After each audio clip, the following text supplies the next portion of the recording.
innovation, adventure, and science into classrooms around the world. And of course, there are no real classrooms right now. All of you are joining at home on YouTube. And so I want to stress that here at Exploring by the Seat of Your Pants, we have programs happening all the time, 6 and 7 per day, no registration, no sign up required. You can tune in and learn from some of the world's top experts, scientists, explorers, and amazing facilities. So today we are following up on a series that we are continuing with the wonderful Toronto Zoo in the East End of Toronto with Mary Ellen Fraser. So she's an education coordinator there. And today we are going to do a walk through their Tundra Trek fantastic area and learn a little bit about seasonal change. A few days ago, we turned from winter to spring. The birds are chirping, lots of stuff is happening. And so we're going to walk through with some amazing Arctic animals to learn how they adapt to the changing seasons as well. Before we get underway, I want to note too that in addition to taking questions on YouTube Live in our chat bar, we are also using the Slido app today. So if you go to Slido on Google, just check that out and use the event code Arctic. You can type in questions there. We're also going to be having interactive polls throughout the session. So we look forward to seeing you guys there as well. But without further ado, thank you so much for joining us, Mary Ellen, and take it away. All righty. Hello, everyone. So my name is Mary Ellen. I work at the Toronto Zoo in the Learning and Engagement Department. I'm so excited to have everyone here with us. If this is your second time viewing with us, welcome back. If this is your first, I'm so glad that you clicked on this video today. Be sure to go back and check out our giraffes digestion video that we posted on Tuesday. So like Jesse said, we're here in our Tundra Trek at the Toronto Zoo. And while the zoo is actually closed right now to the public, we are still here caring for all 5,000 animals that we have who call our zoo their home. So let's go around and see a couple of them. Before we start, I actually have a riddle of the day for us that we're going to be doing. So at some point during my talk today, I'm going to be giving out the answer. Now, I'm going to stress this. The answer is not going to be a single animal. So the answer is never going to be like Arctic fox or Arctic wolf.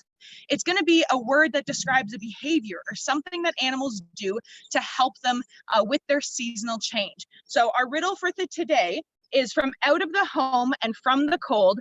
No matter how young or old, we need to leave for water and food. So change your place, my dude. All right, so I'll give everyone a couple seconds here. You can take a look at it on the screen. And so keep that in mind. If you hear me starting to say something similar to this and you think you know the answer to the riddle, you can write it in the chat below or in that poll Jesse was talking about earlier. And if you're the first one to say it and Jesse sees you, you guys are going to get a shout out at the end of the video.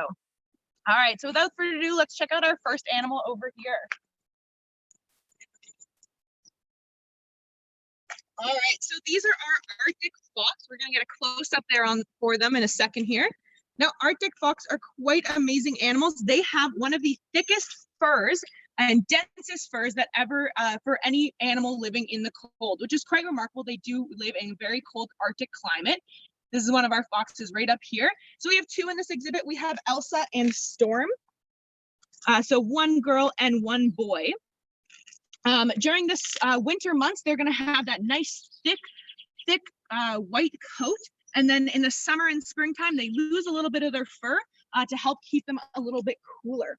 Something else they do is they change their diet overall. So in the winter time, they are eating like fish and anything that they can find that's left over from the hunt or kill from an Arctic fox or an Arctic wolf or a polar bear. And in the summertime, they're going to be finding more vegetation, so berries, and they'll also be looking for any eggs of any animals coming out in the springtime as well. So we actually have a piece of Arctic fox hair here as well. You can see if I kind of brushed my hand over it, how dense and thick and fluffy it truly is there. All right, so we're going to continue on. We're going to see if we can find the best spot to see our Arctic wolves from. So if you guys want to follow me this way, we're going to take a look after we get a cute little close-up on our foxes here.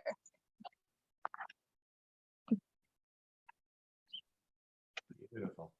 Perfect photo opportunity there. Awesome. All right, so Shannon's going to follow me this way. I think we can get a little bit of a view from some of our Arctic wolves over here. Don't worry if we don't have the best view now. Our Arctic wolf exhibit is actually in the very center of our Tundra Trek. So as we walk around today and take a look at a few of our other animals, we'll get another opportunity to see these guys as well. So this is our wolf pack that we have right now. We have 3 adults and 4 pups. So our 3 adults are Dora, Vera, and Imik. So we have 2 females and 1 male. And then they have 4 pups right now. These guys are officially unnamed, so we don't have anything to call them by. But you can tell them apart up there because the pups are a little bit smaller still than the parents, as well as they're kind of a darker color. And that's to help them blend in with their surroundings while they're still kind of learning how to be a wolf and getting better at their surroundings. Seasonal change for these guys, they actually have their pups in the springtime. So they are spending a lot of their days making their dens and making it a really nice, safe, cozy spot for their babies to be born in, and then spend the first couple weeks of their life. So when we keep walking around the tundra, we're actually going to get to another location in a second where we might be able to see the old den that these pups were born in last springtime, which is really cool. They don't use it much anymore. It's not really meant for a full-grown wolf to be down in there. It's really hard for the big guys to get in there. It's really only meant for the pups to walk in and out of. All right, so we're going to throw it back to Jesse for a second here as Shannon and I walk through the rest of our tundra. Enjoy the scenic view though as we go, and if we happen to see another animal along the way, we'll stop for a moment and make sure we take a cute photo of them for you. All right, so come on with me this way, guys. And Jesse, we're back to you.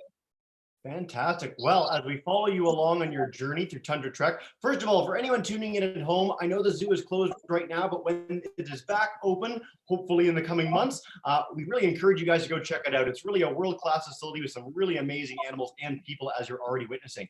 But right now, while they're online only, the Toronto Zoo is doing live streams with keepers. They're doing programs with us at Exploring by the Seat of Your Pants every Tuesday and Thursday at 11 Eastern Time.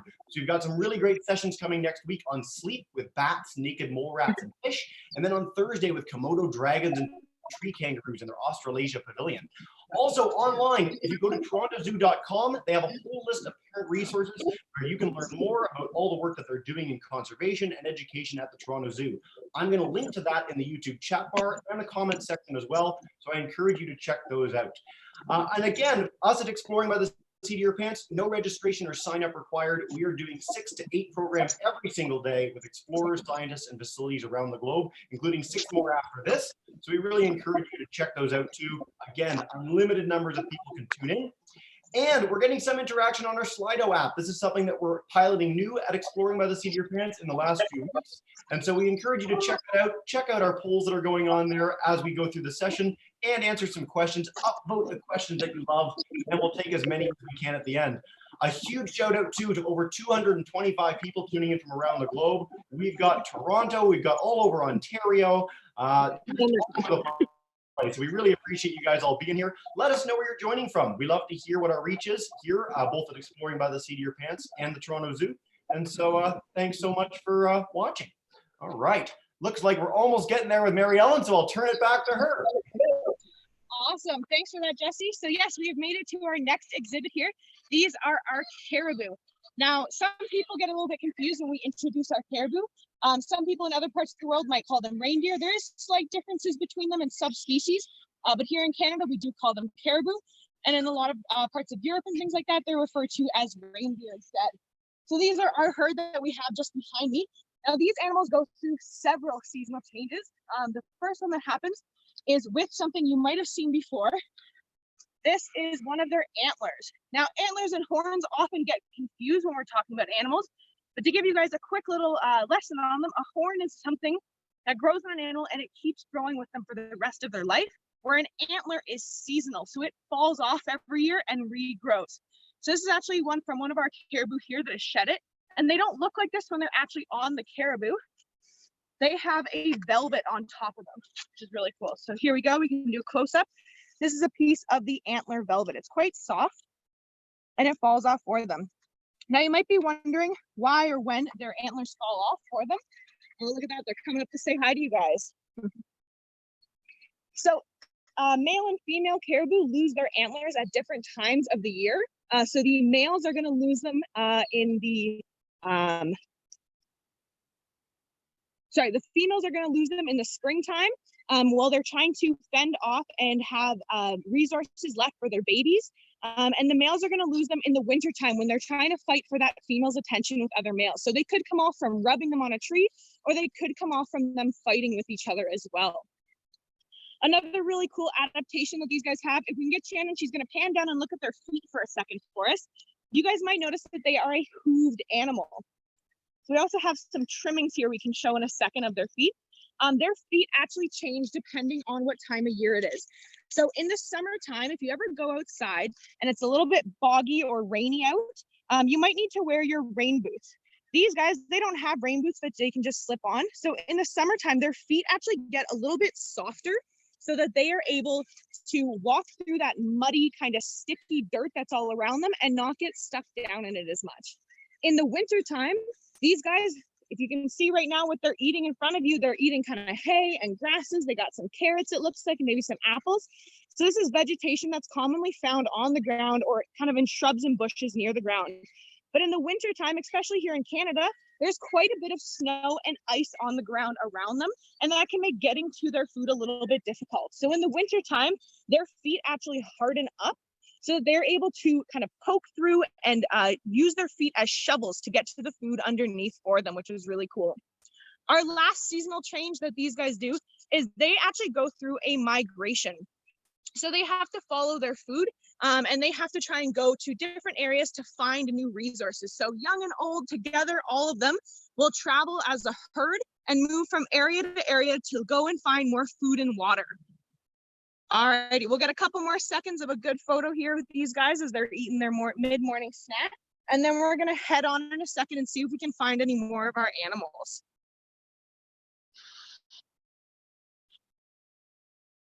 Alrighty. Jesse, I'm going to turn it back to you for a second. We're just going to go on a little bit of a walk here and see if we can see our Arctic wolf den. Fantastic. Well, again, we really appreciate this so far. And so far with foxes and caribous, it's been absolutely beautiful. I want to encourage people too who are checking out this session. If you didn't check out our giraffe session on digestion just 2 days ago, it was fantastic. It's the most watched video in the history of exploring by the seat of your pants. So you can check that out on our YouTube channel. I've also passed along in the link our newsletter, which updates every single day with more sessions, times, and how to tune in. We've got 2 channels going on. We're going to try and avoid double booking and having 2 channels at the same time from now on. But it's just a way that you can tune in and check out what we're doing on a day-by-day basis. We've got some astronauts, some astronomers, some cool animal things on facility all around Canada and the globe in the coming days. So we really encourage you to check that out. And for those participating on Slido as well, we really appreciate it. We've got some great little members and some neat questions as well. Looks like we're here with the Arctic wolf. How cool is that? Turn it back to Mary Ellen. There we go. All right, so we're just on the other side of our Arctic wolf exhibit now. And you guys can see I mentioned the den that they have earlier, so that's part of their seasonal change, that they're able to go and find a den. They dig it out for their pups to be born in and spend the first couple weeks of their life in. These guys, their den last year was right here at the base of this tree. It's a little bit hard to see through our fence, but the pups, you could sometimes see them coming out of there if you spent enough time here waiting when they were born last year, which was really cool. They don't really use it so much anymore, but I think it's a really cool aspect of their exhibit. All right, we're going to keep going and we're going to see if we can find a couple of our polar bears. We have 5 here at the Toronto Zoo, so let's see which ones we can find today.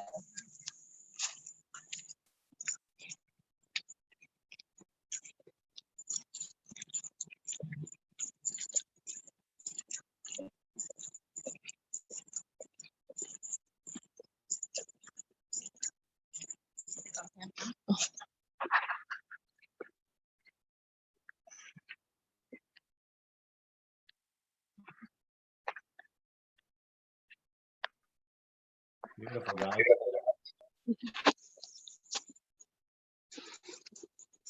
All right, you at home are getting a sense of just how big the zoo is. This is only one small section of it. So again, over the coming days, we're going to be going to different pavilions and areas of the zoo. You'll be able to explore with us a lot of this amazing facility, which is closed right now, but when it's back open, we look forward to bringing you back. There's a polar bear right there. Take it away, Mary Ellen. There is. So this is Juno. She's one of our polar bears. She's actually the youngest polar bear we have here at the zoo. I mentioned earlier that we have 5 polar bears in total.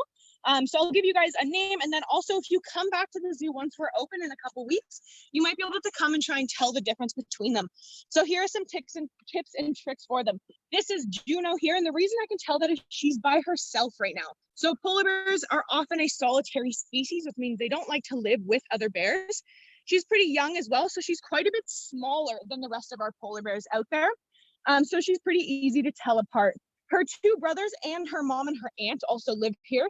So her 2 brothers are Humphrey and Hudson, and they actually live together because they're brothers who were born and raised together, so they're able to be housed together as well. To tell them apart, Hudson is a bit bigger, so he's easier to tell apart from his younger brother. We also have her mom, Aurora, and her aunt, Nikita, here as well. And so you might see them out as well if you see 2 polar bears together. These are the kind of creatures that are specially designed for that cold Arctic climate. And people often ask us when they come to the zoo, how is it they're able to live in a warmer climate here in Toronto during the spring and summer?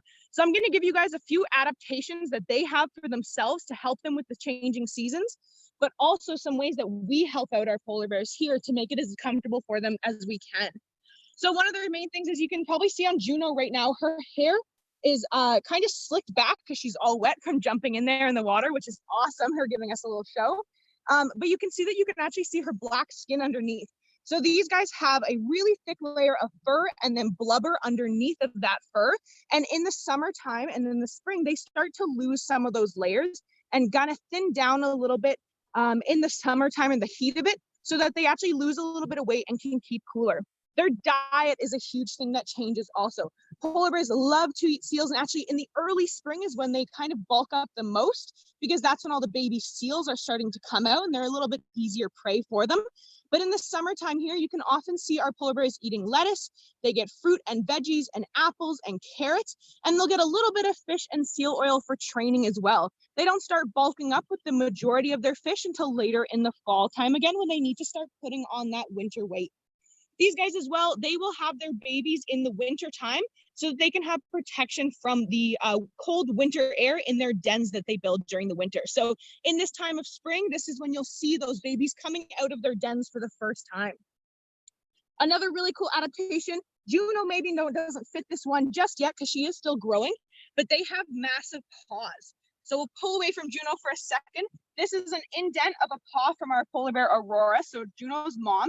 And you can see it's about the size of a dinner plate, which is absolutely incredible. And they can use these giant paws to help them like a snowshoe. So as they're walking on ice and snow, or maybe snow and ice that is melting a little bit, they're able to spread their weight out so that they can walk and make it through safely. Alrighty, guys, that brings us to the end of our discussion here today about our polar bears. Before we go to the questions, I'll tell you a quick couple things that we do to help our polar bears here in the hot summer. And this is something that we do for a lot of our Arctic animals. You'll notice Juno has a big pool in front of her. All of our polar bear exhibits have access to a nice cold pool. She's definitely enjoying hers today right now. We also give them kind of like a popsicle, but for polar bears or carnivores, and I like to call them a fish-sicle. So it's basically her meal that she was going to eat that is frozen in oil and broth concentrate. So it's a nice little cold, tasty treat for her in the middle of winter. Alrighty, guys, we're going to switch it back to Jessie if you have any questions about our polar bears or anything like that. And if you have found the answer to our riddle, if you want it again, I'm going to hold it up here for a couple seconds. If anyone thinks they know the answer to the riddle, they can comment it to Jessie now. I did say the answer when we were walking around. Let's see if anyone is able to pick up on it. Fantastic. Well, Mary Ellen, thank you so much for a wonderful presentation. We could not have paid for those sort of animal views. I mean, that was amazing. So lucky all of us with some really exciting and imposing animals today. So for your riddle, Nikki was our first to write migration, which is the correct answer on our YouTube chat. So a big shout out to her. And so now we're going to dive in with question and answer. So for anyone on YouTube, let me know where you're joining from, your name, pass along questions. I'll take as many as I can. But we're going to start with one that was the most popular on our Slido app today from Pam Wisniewski. So she wants to know, for foxes, what season are they most active, Mary Ellen? That's a good question. So for a lot of animals, the most active time for them is honestly on a day like today. It's not too hot. It's not too cold. It's a perfect temperature for them. So here in Toronto, I believe it's about just above freezing right now. It's like somewhere between 0 and 10 degrees Celsius right now. And this is a really great day for a lot of our animals who are living outside.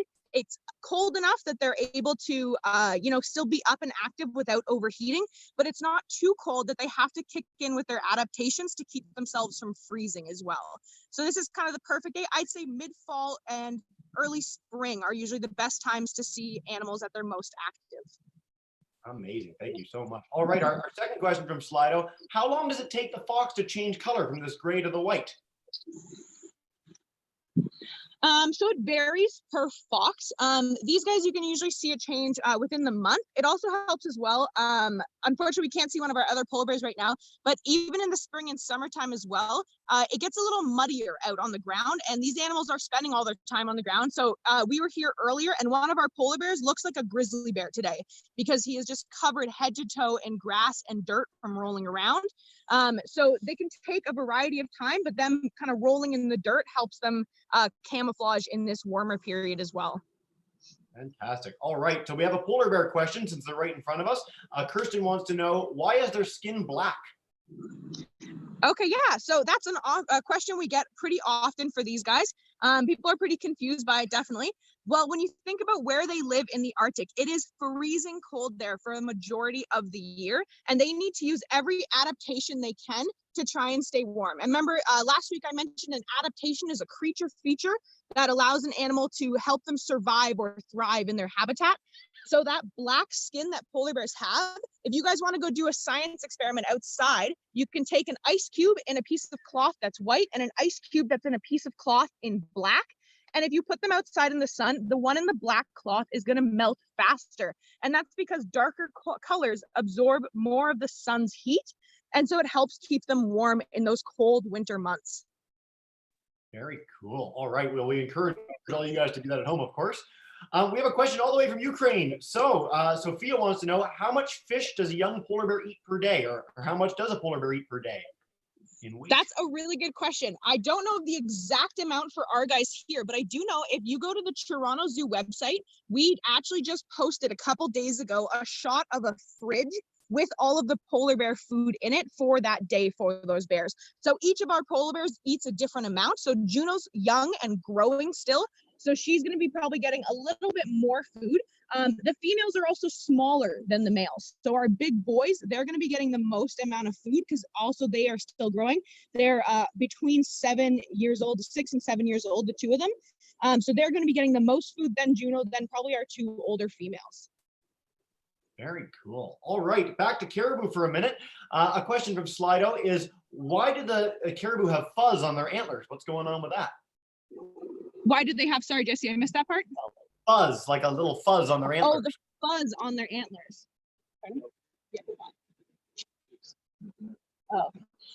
So in their antlers themselves, it's kind of hard to see for the demo that I had the antler because it was all bare that we were holding. So the velvet that's on their antlers, there's actually blood flow that goes up into the antlers that they use to help cool them off. And so it makes the antlers grow as well.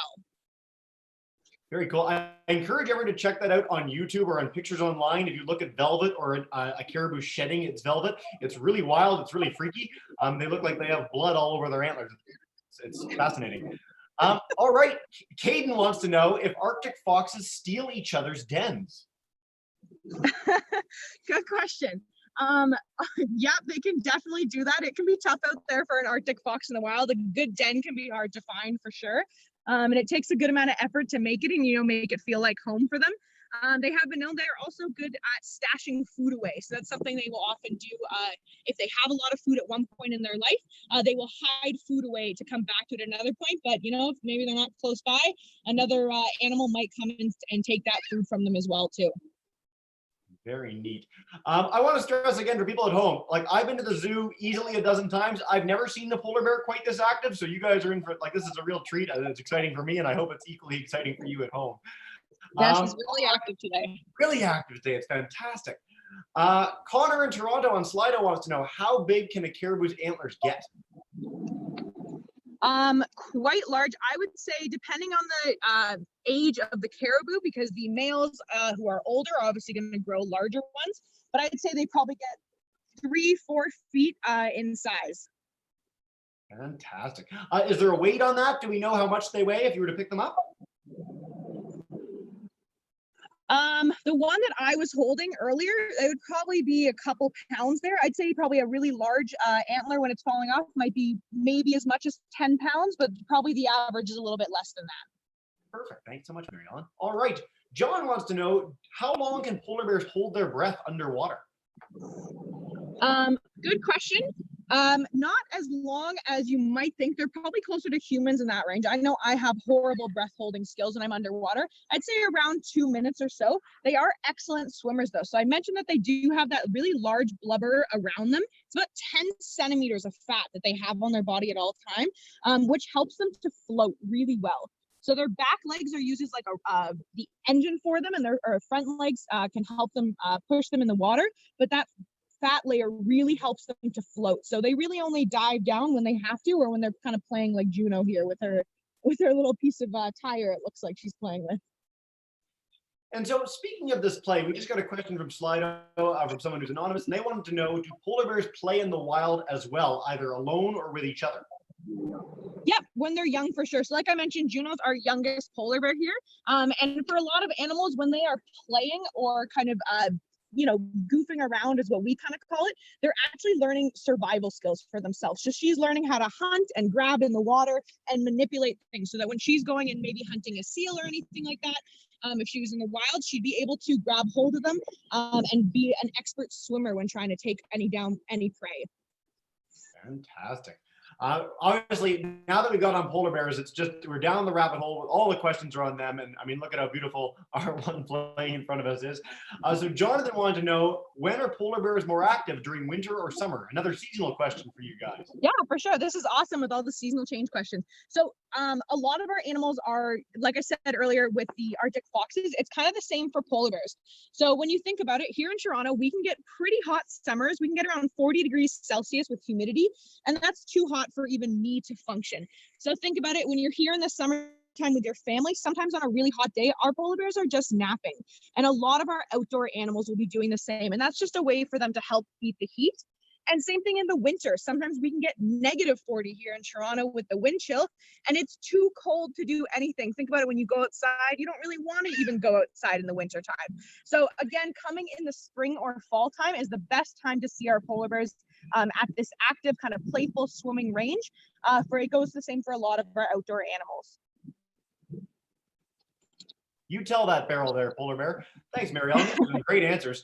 All right, we just got a question in from Charlotte. Why do polar bears swim? When people think of bears, they don't usually think of them playing around in water so much. What's unique about polar bears? Yeah, so bears definitely will. If you ever come to the Toronto Zoo when our zoo's back open, you'll see our grizzly bear Samson. He lives in the Canadian domain. It's a little bit of a hike to get to him, but it is definitely worth it. He loves to swim. He spends a good majority of his day in his pool with his big ball that he likes to kind of bury under the water. But when you think about what these polar bears like to eat and where they live, they are surrounded by water all the time. They go out on the ice, and their food comes from the water as well. So they're eating lots of seals. They don't necessarily go in the water for the seals. They kind of wait on the ice for them to poke their head up to breathe, and then they can strike and attack. But they spend a lot of time moving between lands or masses, so between ice and ice, and they have to swim to get to them. Very, very cool. I want to stress for people at home too, because I just literally watched this yesterday. There's a new BBC series called 7 Worlds, 1 Planet that has film of polar bears hunting beluga whales and literally leaping in the water to grab them and eat them, which is wild. So if you want some great footage, I'm going to try and find that and share it with you guys in the YouTube chat bar. All right. And so how could a bear possibly take down a whale? Julia on Slido wants to ask, how big do these polar bears get? How much can they weigh? Good question. So our bears here right now, they're a little bit on the smaller side right now. Like I mentioned, Juno's our youngest here. So she's not full grown yet. And even our females aren't that big. But we did have her father, a male named Anukshuk, who used to live here with us.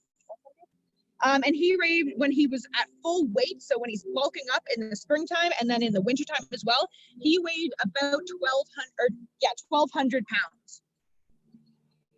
Whoa. That is a huge animal. That's like, I always like to highlight for classes, like when you're back in class for like a group of grade 2s or grade 3s, this would be like your entire class put together, all of you inside one bear.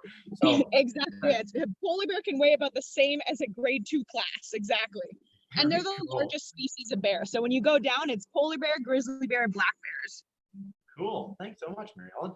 All right, grade 4 rocks, the group on Slido wanted to know, what are some of the Arctic foxes adaptations? We're going to go back to foxes for a minute. You've already highlighted a few, but can we do like a laundry list of what they've got to survive the Arctic? Yeah, so one thing that really helps them, one of their major adaptations is they have an incredible sense of hearing. If you're walking up to our Arctic fox exhibit, they definitely know you are coming before you can even see them.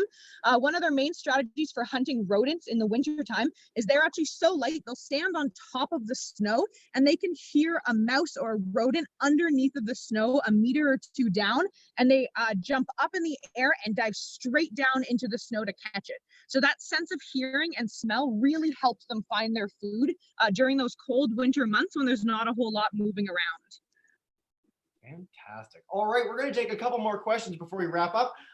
Addie wanted to know, how long do polar bears live? And I want to segue this with the animals we've seen today. How long can they live in the wild, if you know, for caribou and the foxes and the wolves and our polar bears?